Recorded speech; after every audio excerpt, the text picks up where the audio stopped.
Allen is delivering mission-ready solutions, AI-powered, software-defined, and commercial-first. Combining deep mission experience with commercial partnerships, Booz Allen is defining a new defense industrial base, a network that crosses traditional boundaries to scale non-traditional technologies and brings our best tech to the hands of the warfighter faster, effectively delivering technology for today and tomorrow. Booz Allen, accelerating outcomes for today's warfighters. Welcome back. This is part 2 of my conversation with Dave Berteau. We're talking about acquisition reform history, and Dave, we covered a lot of what went on in the 80s and even leading up to the 80s, and the Cold War has ended now. We're into the 90s. There's a change in administration. The Clinton administration's coming in. The wall has fallen, and the world economically is changing as well. So, but defense acquisition is still the problem child it always is. So what did the new acquisition reformers start thinking about? So as we moved past the Cold War, and it wasn't just one day, right? So it's not like the fall of the Berlin Wall and the collapse of the Warsaw Pact was the end of it. It really was a couple of years before we began to see what became Russian Republic and the total dissolution of the Soviet Union. The threat, which is what always drove what the Pentagon spent its acquisition dollars on, became much more amorphous. Right? There was still a big Russian army. There was no near peer at the time. There was no near peer at the time, right? And the threat of a Soviet invasion into Western Europe pretty much disappeared with the dissolution of the Warsaw Pact. Poland was not going to invade Germany, and the Russians would have to come through Poland. So it was a whole different scenario. This left a vacuum. What do you need to buy, and how much do you need to buy?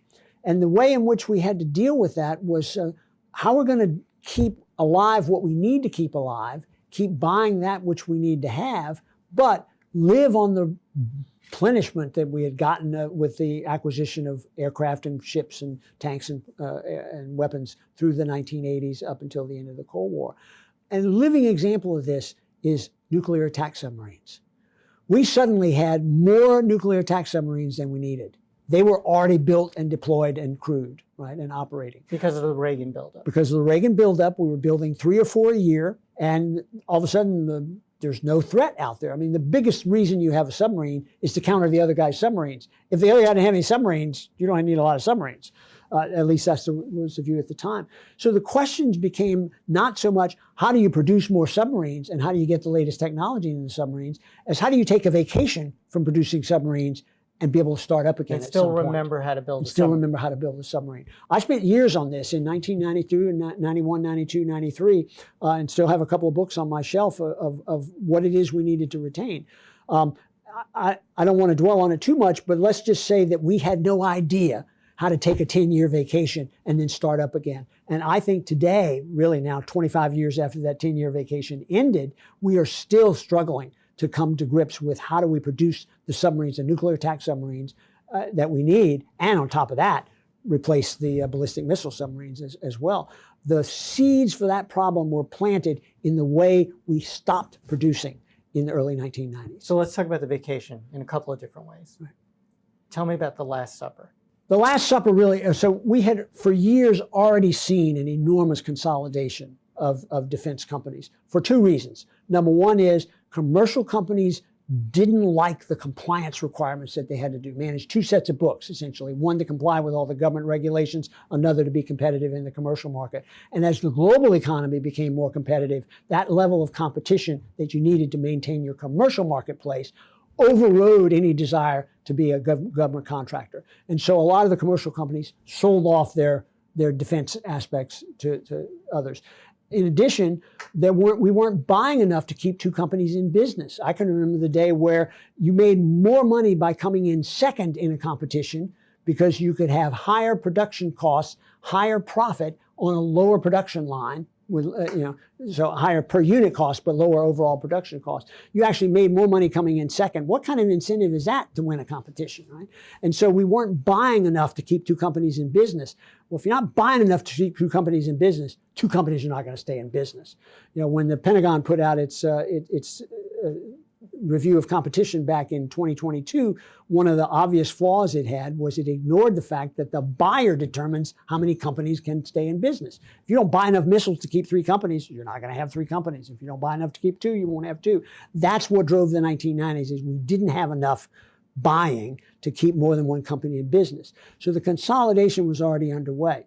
What happened at the Last Supper was a recognition that the government can make these decisions or the companies can make these decisions for themselves. And the real message of the Last Supper from Dr. Perry, the deputy secretary at the time, but later the secretary, was we want you guys to be making those decisions rather than us. We'll make them if we have to, but we think you ought to be thinking about making them. Was that it was literally a meeting? It was literally a dinner? It was a dinner. It was a dinner. You know, the deputy secretary's office and the secretary's office are separated by 2 big rooms. One is a conference room with a conference table always in it. The other is more of a ceremonial room where you can bring in a table and have a dinner. You can also, you know, have shrimp cocktail when you're feting somebody, giving them an award and that sort of thing, or when a dignitary is coming in for a meeting. And it was in fact a dinner with some of the CEOs of the major corporations at the time. And a handful of Pentagon people as well. And the message was given out that look to your left, look to your right. One of the 3 of you will not be in business 5 years from now. You get to decide who, or we get to decide who. That second part of the message was unspoken, but it was clear.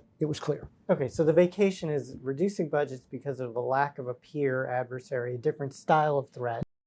The vacation then leads to this consolidation of defense industrial base. The other piece that especially those of us on the science and technology side track is the reduction in the engineering scientific workforce. Huge, in the federal huge government. reduction. You know, again, using the submarine industrial base as an example, I think there were probably 20,000 workers employed at Electric Boat at the time, at the end of the Cold War.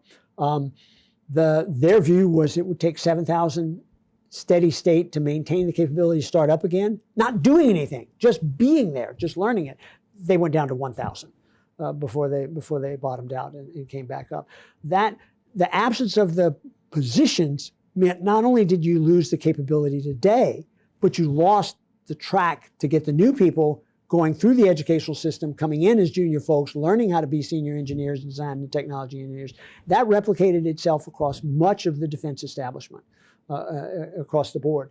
It was offset, though, by the growth in capability in the private sector commercial markets that perhaps had some overlap with where that would go. Because if you're thinking about the 90s, you're seeing a declining defense budget riding on top of a booming commercial technology industry. You know, I mentioned when we talked about the 1980s, I mentioned that I had the privilege of chairing the Defense Conversion Commission. It was a congressionally mandated Defense Department commission that looked at, among other things, what do we do with the peace dividend? But more importantly, how do we deal with the impact on communities, the impact on companies, and the impact on workers from the absence, the diminishing of the demands from the Cold War. And the single most powerful recommendation we had was, if you have 4% per year real growth in GDP, you're going to solve a lot of those other problems because other opportunities are going to be there to maintain the capacity at the community level, at the company level, at the worker level to be able to start up again when you need to. But rebuilding that workforce, either in trickier than it defense looks. industry and government, how long do you think it took to rebuild that workforce?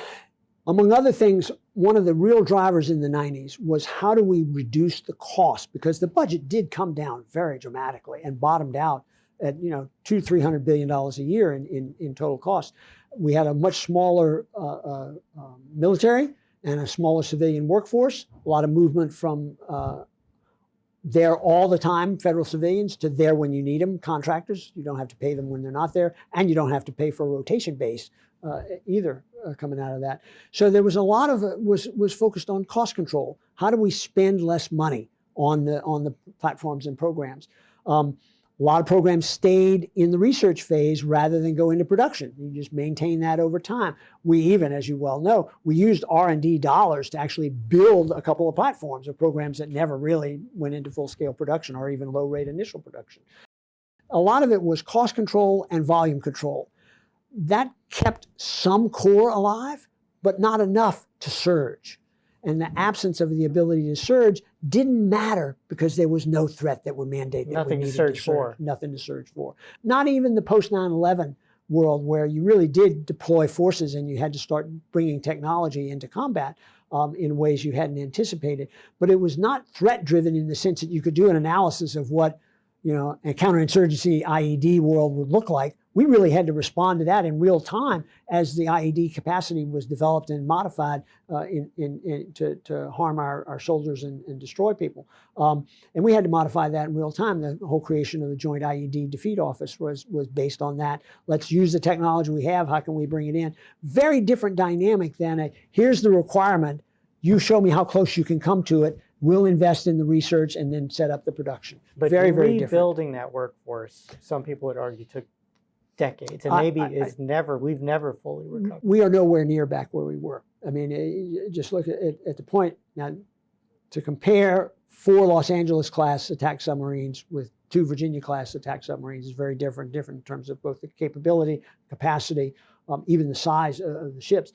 But we were in fact producing 4 a year reliably, right? Now we can't produce 2 a year, and we've been trying for almost 20 years. Okay, other 90s theme is that we talked about this booming commercial sector, is folks like in more junior positions, Ash Carter, who goes on to become Secretary of Defense eventually, talking about things like civil-military integration, right?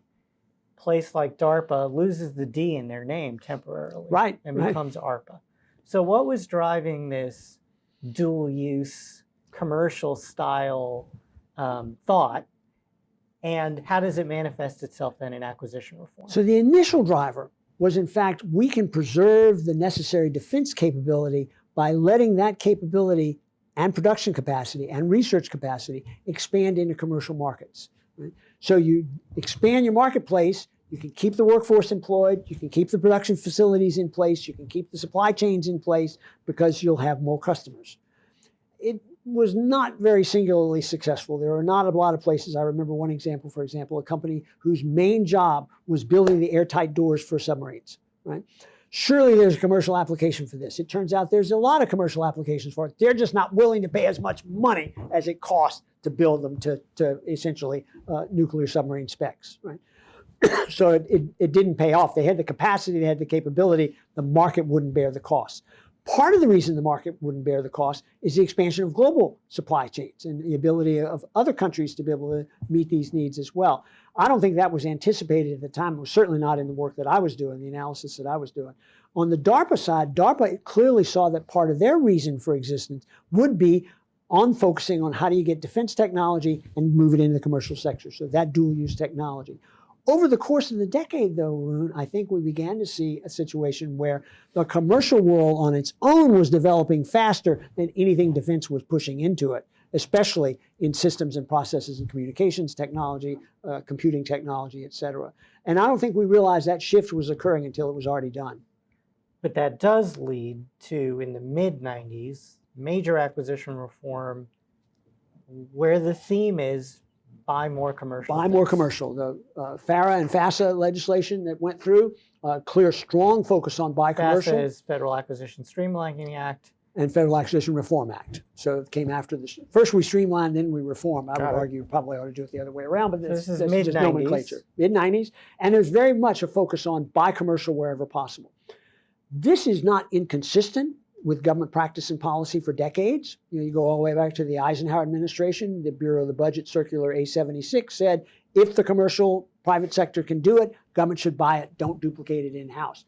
We don't always follow that rule, but that's still the regulation that's on the books today. Well, what were you doing during those years? In the 1950s? No, 1990s. 1990s. I was not reading Bureau of the Budget circulars, I will tell you that, in the 1950s. No, in the 1990s, I was working for a defense contractor of services companies, SAIC. It's still in existence today. It was privately held in those days. It was an employee-owned company. And our job was, in fact, to help the government find those improvements and incorporate them across the board. The other thing you saw was an explosion in the use of contracts to provide services and systems, not just hardware products, especially in national security, and including the idea that a contractor, if you had equivalent cost comparisons, would be cheaper than government personnel. If I can do a sidebar on that, we know everything that a contractor spends money on because it's required in order for them to get paid. All their costs are either allowable and we'll reimburse them, or they're unallowable, in which case you have to decide to spend it out of your profit. There is no government equivalent to that.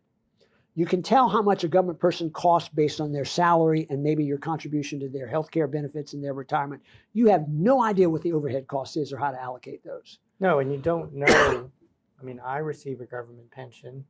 Right. No one knows how long I'm going to receive that. And nobody knows the cost to issue that check to you, right? Or to me. So it's hard to do the cost comparisons. Actually, I did a study on this in 2010 at the Center for Strategic International Studies, and I came up with a mechanism for how to do it.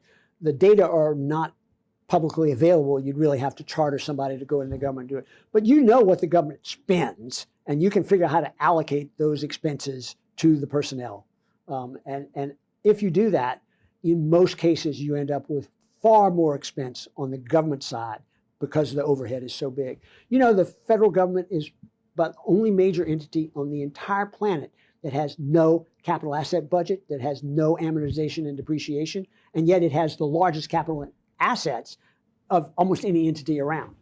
We can fix this, by the way, but not today. So the 90s reforms driven by this burgeoning commercial technology sector, reduced defense budget, but then I'm assuming by tried and true cost overruns in programs, but interestingly, not a big peer threat.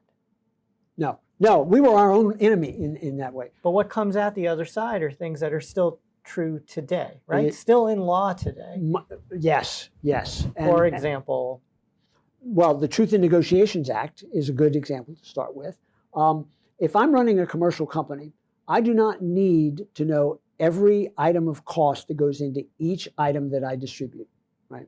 I don't have to track the molecules from the time I receive them until the time they go into that foreign product. That's essentially what you have to do if you're a government contractor under the existing rules. Now, one of the things that we probably should talk about a little bit before we close this out is the revolutionary FARA overhaul and the attempt to rewrite the acquisition regulation to make it easier for commercial companies to do business with the government. You saw, I think it was 2018, we had a provision in the National Defense Authorization Act defining non-traditional contractors as, if I remember correctly, a company that had done no cost reimbursable contracts with the Pentagon in the last year. It has been unevenly applied, but even if it's applied to everyone, that's the wrong definition to determine what really constitutes a non-traditional contract. It was well-intentioned. I'm sure it was well-intentioned, as you and I discussed at the time. Because the idea was we need those companies to be bringing their technology to bear for the government broadly and the defense establishment specifically. And we still need that true today. In fact, it's probably more true today than ever before. But those are all echoes from the 90s. Those are echoes from the 90s. In the mid-90s, during FASA time and the regulatory changes that come as a result of it, you get this preference for buying commercial as well. You do. Some would argue, you probably could either have had or could have as guests on this podcast, people who were involved in writing that legislation, that we're finally returning to what its original intent was. And we did get a distraction. 9/11 and all the conflicts that occurred as a result of that, all the investments in technology for homeland defense as well as for national security purposes, and ultimately the evolution of what they euphemistically refer to as a near-peer competitor, which I would call an adversary, a potential adversary, China, and that we didn't see coming. You know, in 2012, I was chartered under contract with the Pentagon with a colleague of mine at the Center for Strategic International Studies to do the first ever assessment of what force posture was needed for the pivot to Asia. And we discovered two things. Number one is nobody had an existing unclassified force posture. We had to build our own in order to evaluate its efficacy. The second is that the perception of the threat to China was much more widely perceived by the countries on that side of the ocean than they were on our side of the ocean. And that has evened out over time now, I think. So I'm going to skip the 2000s. Right. And say, like you said, Iraq and Afghanistan happened, 9/11 happens. the Bush administration is reacting and trying to deploy things to deal with not a near-peer threat, but with real threats and a global war on terrorism and a different style of procurement and a different style of technology development. Can I touch on two examples? One, of course, people talk about widely. Secretary Hegses talked about it in his speech last month, or 2 months ago now, and that was MRAPs, right? Where essentially the decision was made and implemented to buy whatever versions we can from whatever producers anywhere that would in fact reduce the deaths of American soldiers in combat. And it's touted as a good example of if you bypass the rules and regulations, you can get a lot done fast. You will spend a lot of money on it, but it certainly did produce the intended results. It saved a lot of lives and changed the way the combat was going on. The second, much less noticed, was in Iraq. The Army put together essentially a network of networks using all commercial software and commercial systems, right? And it was enormously successful. It was not a program of record. It was all bought and paid for out of what we then called emergency supplemental appropriations, later called overseas contingency operations, OCO money. And when it got to be big enough, the Army said, oh, no, we need to make this a program of record. They took it over. It's immediately useless, right? I mean, it becomes static. It's where it is, and it never evolves beyond that. Ultimately, it was going to be WIN-T, et cetera, but we know where all that went. And so you have one example that is touted a lot because it produced real results. The other produced real results until it got incorporated into the acquisition system, and then it stopped. Okay, but simplistically, 90s era, go fast, be more commercial, plus the emerging threats from the 2000s lead to successes like MRAP, lead to successes like commercial network capabilities, first use of unmanned systems, those kinds of things.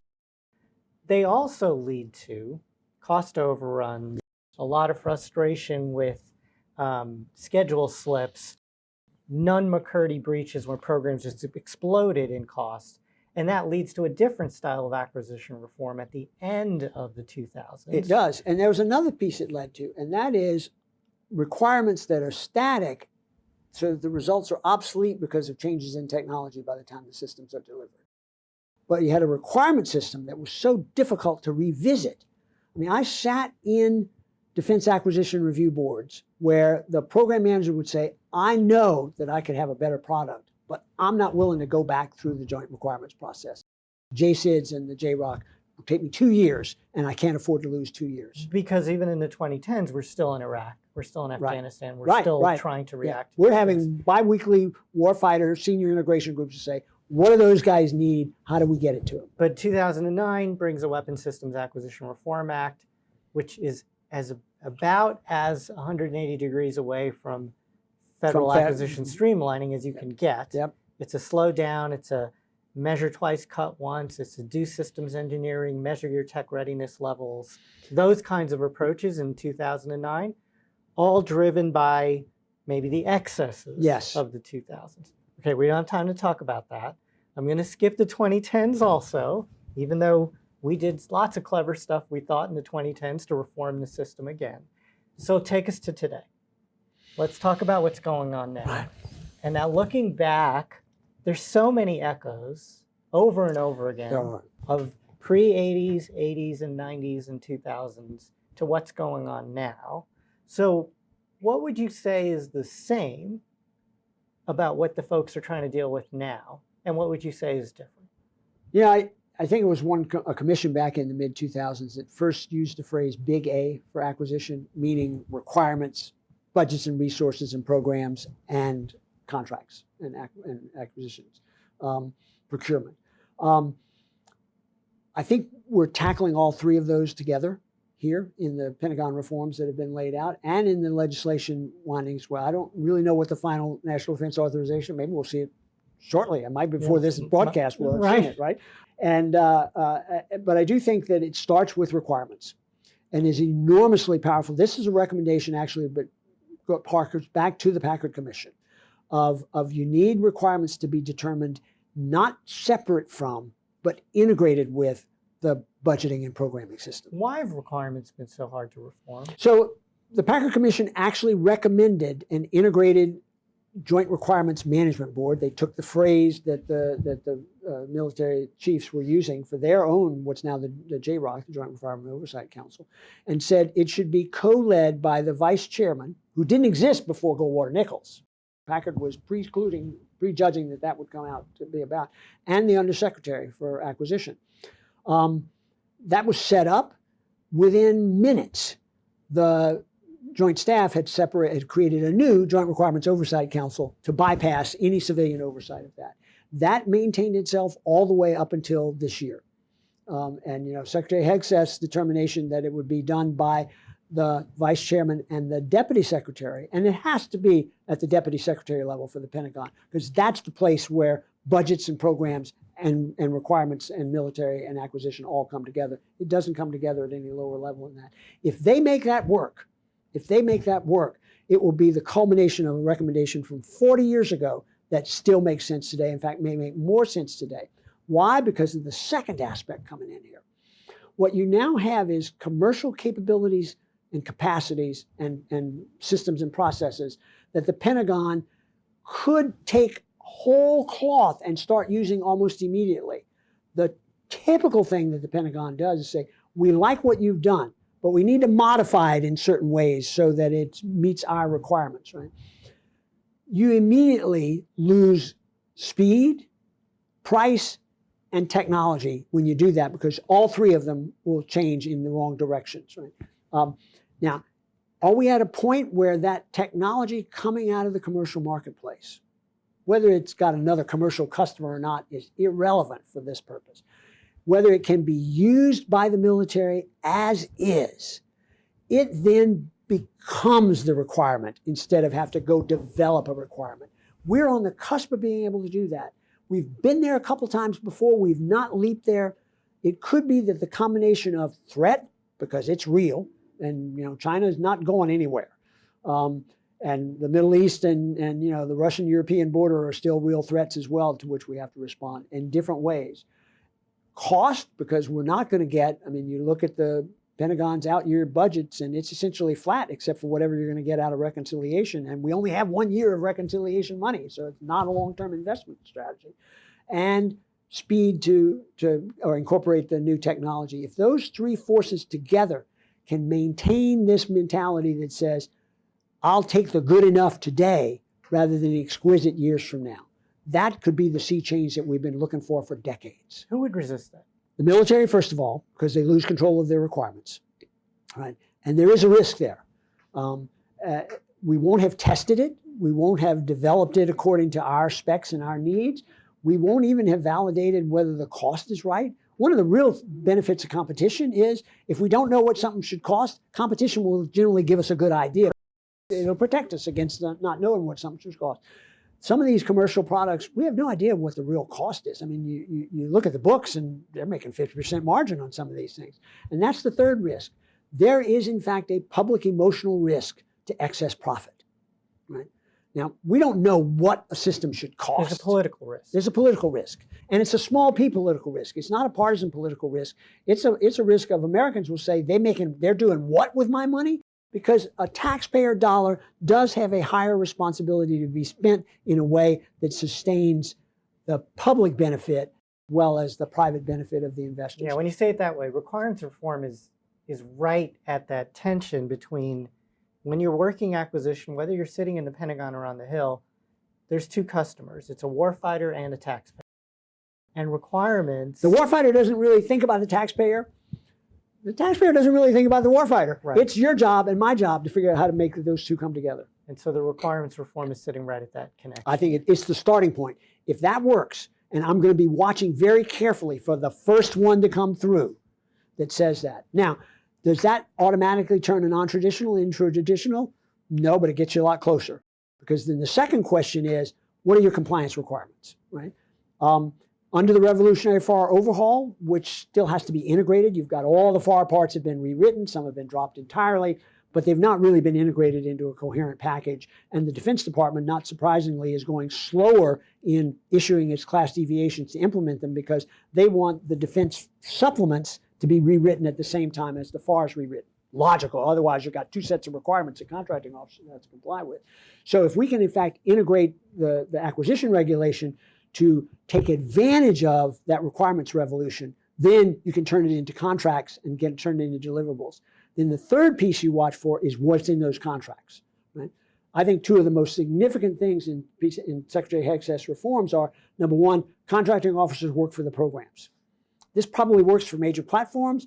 It doesn't work so well when you've got 8 different IT systems that one contracting officer supports. So how does he work for 8 bosses? He can't do that. There So was some we'll logic in separating them in the first place, right? Contracting officers from program. There is a logic in the sense that if compliance is your number one objective, or if measuring competition results is your number one objective, there's an advantage to having them separate. If getting the right results is your number one objective, they need to be more integrated. Okay, and I'm you a just fan have of to, integrating. You have to be careful. You got to be careful. There's a downside to either way. You have to manage those downsides. Right. So those are the three, to me, those are the 3 big changes. They've all had their seeds back in the 1980s and before.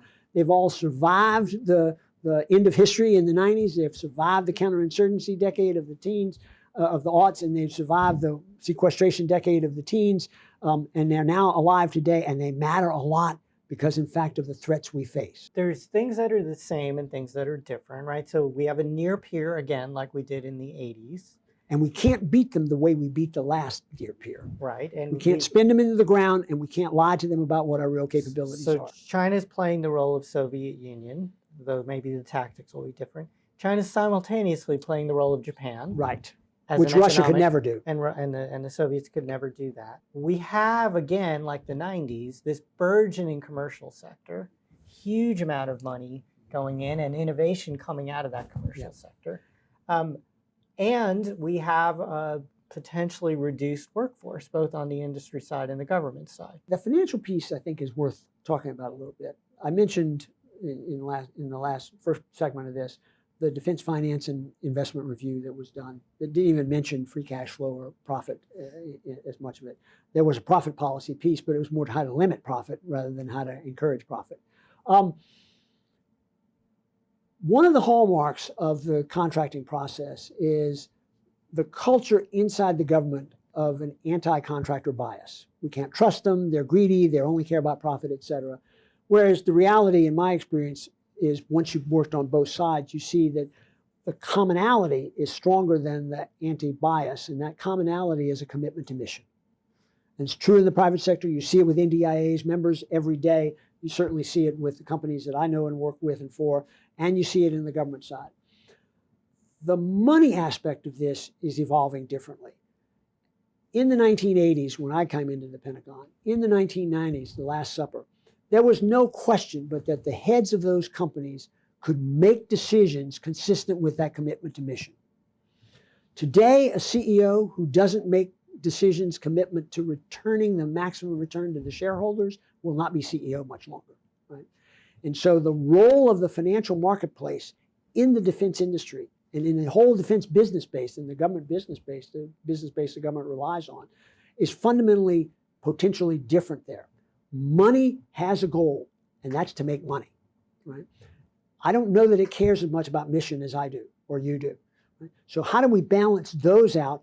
That's absent from any of the reform initiatives, either in the 2 versions of the NDAA, or it's not absent entirely because there are things that affect it, but the thought about how does this all fit together is absent. It's something I think worth pursuing. Because the motivations and therefore the incentives have to be established. You saw it actually with a lot of the venture capitalists back a year or 2 years ago. We've invested $100 billion. Where's our return? I'm not sure it's our job to give them that return. I think it's their job to earn it. And you only earn it if you deliver results that accomplish the mission. But that piece is not always there. Okay. The other thing common between every decade and now is Congress. So that's true. How is Congress, over the years of you watching and working there, how have they changed? And are they in the right place now to support the right kind of acquisition reform? Or are there pieces that you'd like to see them, reclaim from the past? You know, the founders clearly had the idea that we needed 3 branches of government, each of which felt like its primary responsibility was to maintain itself and its role in the process. Right? And I think that's still true today, despite the fact that there are people who say Congress is abdicating. Congress is making decisions, and they're still making those decisions. Nowhere is that more important than it is in the national security realm. And so I think the role of Congress will continue there. It's evolving. Probably need a different show to talk about the impact of a full year CR as opposed to having a program of record structure there in place there. But money starts and ends with Congress, and it will continue to do so. You and I both know that the White House occupant comes and goes. Congress is the constant that comes into play there. And nowhere is that more visible than in national security, in the armed services committees and the appropriations defense subcommittees. And I think that will continue to be true going forward.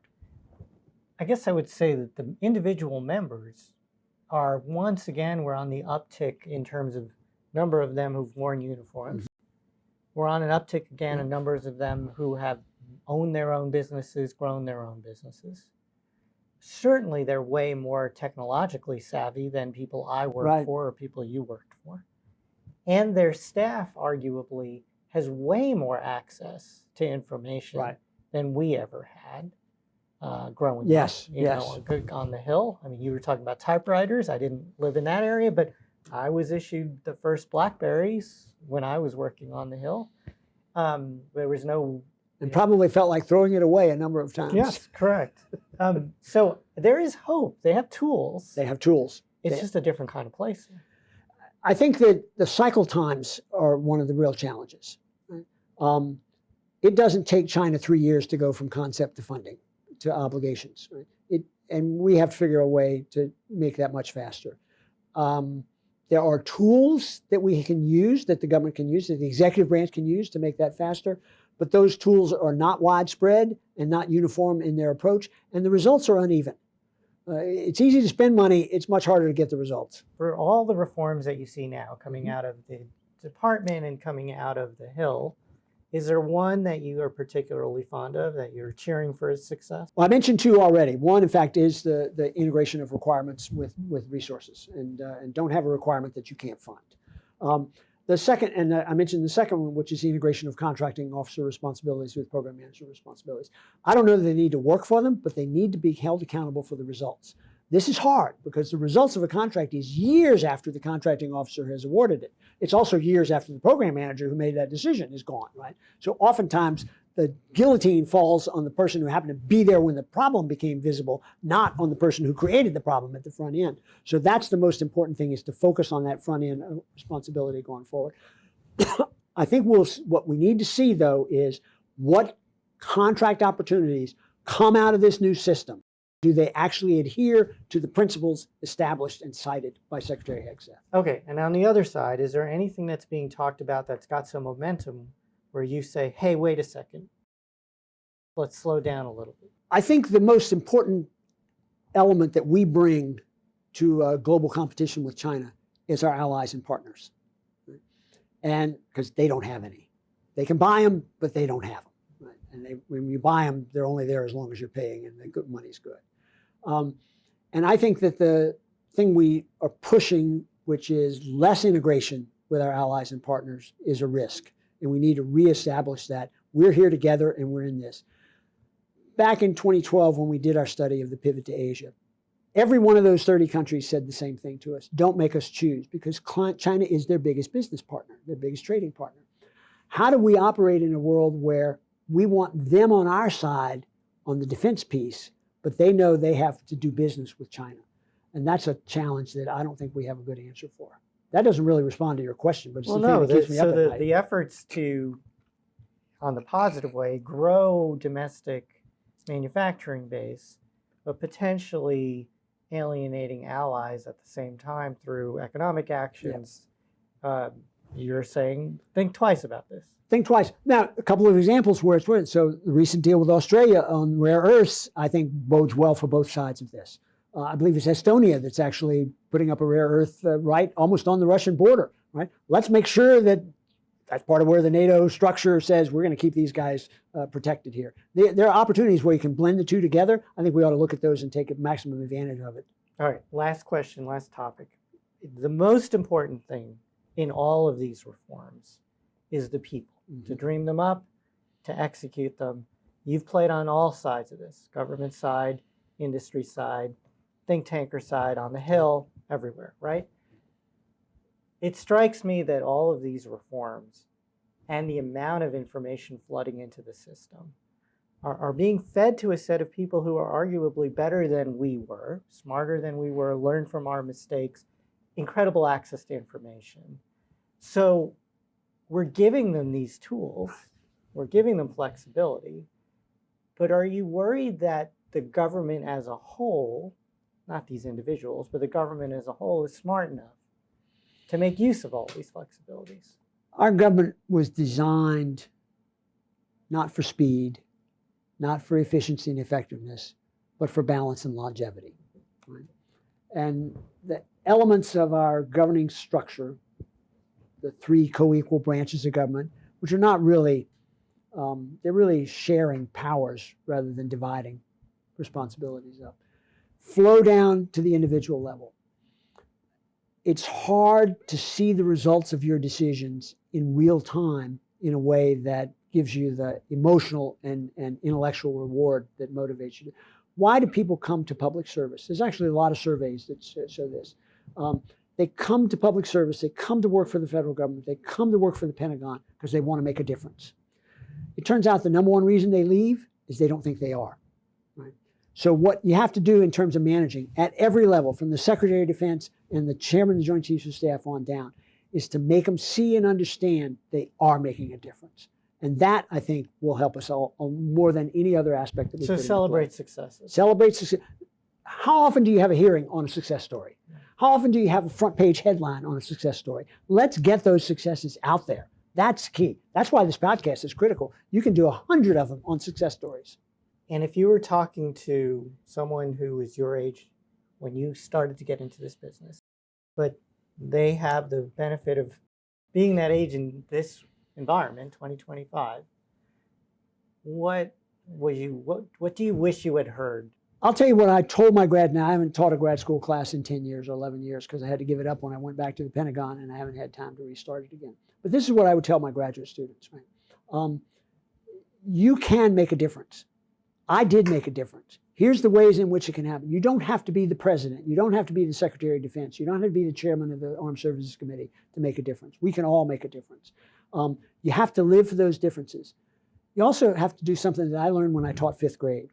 You live for very small victories, and they keep you going. So monitor those. That's my advice. That's great. Dave Berteau, former CEO of the Professional Services Council, among many, many other things. Thanks for this educational and inspirational discussion. It's been a delight to be here with you. Thank you so much, Arun. And with that, I want to thank everyone for joining another episode of Emerging Tech Horizons. If you enjoyed this podcast, please don't forget to give it a thumbs up and subscribe to our channel to stay up to date with all of our latest content. We're available wherever you listen to your podcasts, including YouTube. We also want to thank and extend our appreciation to Booz Allen Hamilton for sponsoring today's episode.